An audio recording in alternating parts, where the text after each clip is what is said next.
I think a lot of you, myself very much included, were watching the college football playoff last night, and I thought it was awesome. You got two massive fan bases, two huge brands, iconic uniforms, starving programs to climb the mountain for the first time since the late 80s, physical football teams, great stage. It was awesome. And then the game delivered an incredibly compelling 4 hours of television. It was awesome. I loved every second of it. Don't have any feelings really at all towards Penn State. Not strong feelings for or against Notre Dame. I don't love Notre Dame because of the preferential treatment I think they get, but I don't really care that much about Notre Dame. And so the game ended. I didn't have a preference who won the game. And then you start to see the takes rolling out on the internet. And it wasn't like one, it was multiple takes on the internet. Nicole Auerbach kind of got the snowball going, and I tweeted after that. And it kind of turned into Marcus Freeman has elevated Notre Dame's program to beyond what Brian Kelly did, and Brian Kelly left Notre Dame, and look how foolish he looks now. That was kind of the tone. And I'm kind of looking at that going, okay, let me analyze this.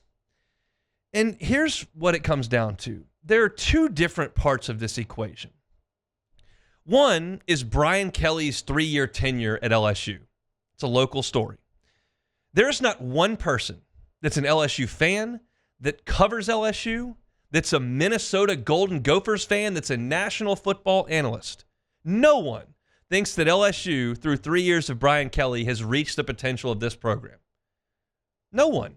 No one thinks going to the ReliaQuest Bowl with a Heisman Trophy winner is great. No one thinks winning the Texas Bowl means squat in Baton Rouge. That's not even a debate. Brian Kelly has not reached the potential of this program in his time at Baton Rouge. That is beyond debate for anyone. And the second part of the take that I'm inferring off of the internet's churning machine is that Marcus Freeman has very much elevated Notre Dame to a level Brian Kelly couldn't, and that Brian Kelly, in a way, held Notre Dame back from what they could be.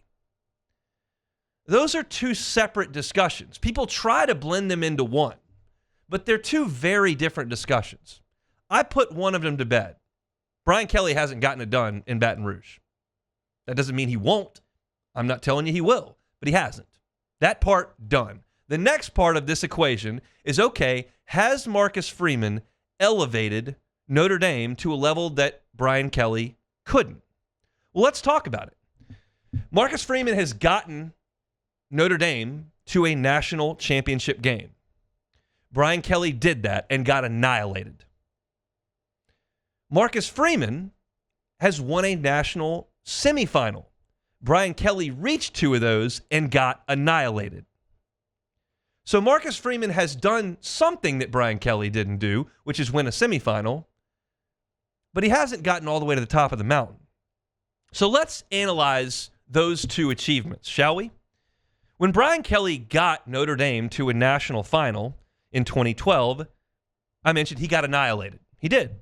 Alabama beat Notre Dame 42-14. Do you know who was on that Alabama team? Let's look at it. It was A.J. McCarron and Eddie Lacy and T.J. Yeldon behind an offensive line that featured Chance Warmack, first-team All-American, Cyrus Kwanjo, All-American, DJ Fluker, 5-star, pro, Amari Cooper. On the defense had D. Milliner, Trey DePriest, Reggie Ragland, Clinton Dix, Landon Collins. I mean, that was a machine. That was prime Saban. Y'all know it very well here in Baton Rouge. And Notre Dame got destroyed. He got back to the semifinal, Kelly did, in 2018, went 12-0 that year, and they played Clemson. They lost 30-3. They got annihilated. You know who was on that Clemson team? Trevor Lawrence, first pick in the draft. Travis Etienne, ACC's all-time touchdown leader. T. Higgins on the offense. Heard of him? Cleveland Farrell, Dexter Lawrence, Christian Wilkins, first-team All-Americans, first-round picks on the defensive line. What did that Clemson team that beat Kelly 30-3 do a week later? They went out to California and beat Alabama 44-16. That's just a fact. And then in 2020, Kelly got back to the semifinal, and he got crushed 31-14 by Alabama. Who was on that Bama team? Mac Jones, Devontae Smith, Jalen Waddle, John Mechie, Najee Harris, Landon Dickerson on the offensive line, Alex Leatherwood and Evan Neal, first-round picks on the offensive line. The defense featured Patrick Surtain, who's the best defensive back in the NFL right now. Will Anderson, pretty good player there. Christian Barmore. What did that Bama team do a week later? They beat Ohio State 52-24. Pretty good. So yes, Marcus Freeman won a semifinal. That's something Brian Kelly couldn't do. He lost to Clemson, a 44-16 national champion a week later, and he lost to Bama, a 52-24 national champion a week later. Now, you look at who Marcus Freeman beat last night. Did you watch Drew Aller play? Do you think that Penn State team that got to that point by beating SMU and Boise State is on that level? I'm asking. I'm not telling you what's what. I'm asking. Do you think that Notre Dame beating that team in a semifinal is a different level than Brian Kelly was able to elevate Notre Dame to? That's a question for you to answer. I know what I think. I think Riley Leonard running for 4 yards at a time and throwing 2 egregious interceptions is going to have a tough time against the 2 teams I just laid out in semifinals, and certainly the Bama team in 2012. That's my opinion. I believe that Marcus Freeman has done a wonderful job at Notre Dame this year. I think they've won close games. I think they play good defense. I think they do what they need to on offense. I think their 2 coordinators are fantastic. I think Freeman's done a great job, and I think Notre Dame is on the precipice of playing for a national championship. That's all my opinion. I don't think that's too tough to agree with. I also think that this is a comparable looking Notre Dame team to what I saw Brian Kelly trot out there for a decade. I think my opinion is that the sport, the top of the sport, has come back closer to Notre Dame as opposed to Notre Dame taking 2 or 3 steps up. That's my opinion today.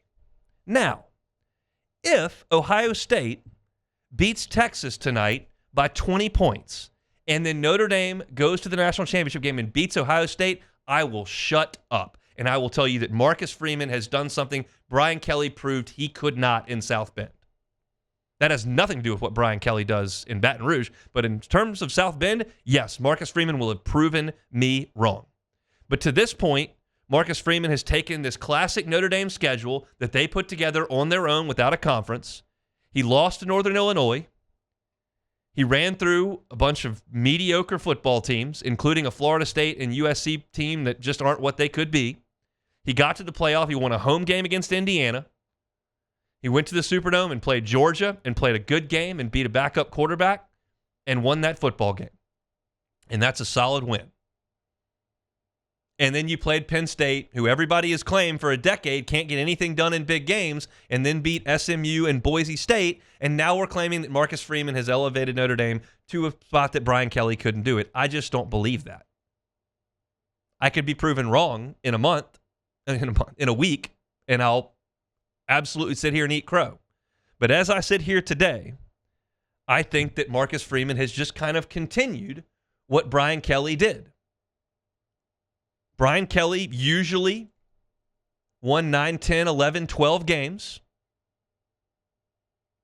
He usually had Notre Dame in the discussion in December and wasn't afforded a 12-team playoff. It was 4. He got in there 3 times, and I believe ran up against juggernaut teams with far better personnel, and they didn't compete. And nobody competed with the teams that he lost to. I just told you that. I think Marcus Freeman is doing a really good job at Notre Dame. I don't know that he's outpacing Brian Kelly. And here is my kind of wrap on this entire thing.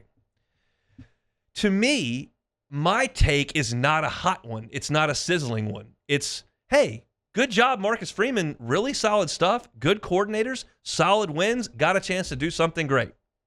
I don't think that's a hot take. The take that I find the hottest is, hey, Brian Kelly bailed on Notre Dame, and he's a failure at LSU, and Marcus Freeman's got them doing way better than he ever did. I find that to be a hot take. We'll find out. And I'm excited to do it. But I don't really care personally. You see, if you're watching on YouTube, you see the jacket that I've got on. It's purple and gold. You know where my allegiance lies. You understand the color glasses that I put on. I don't care what Marcus Freeman does at Notre Dame. I only care what Brian Kelly does at LSU.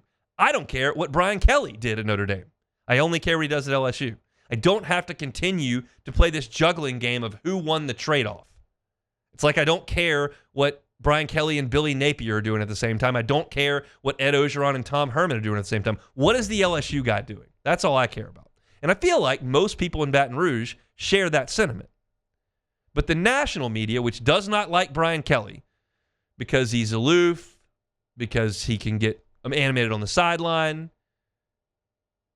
and because a lot of people don't like Notre Dame, they're taking it and running with it. And it draws a lot of engagement on social media. No question about it. But I think if you just take a second to look at this whole situation, I think it's reasonable to suggest Notre Dame's kind of where they've been for 15 years. And that's a credit to Brian Kelly and Marcus Freeman. Because guess what Notre Dame was before the last 15 years? They were asleep for 2 decades.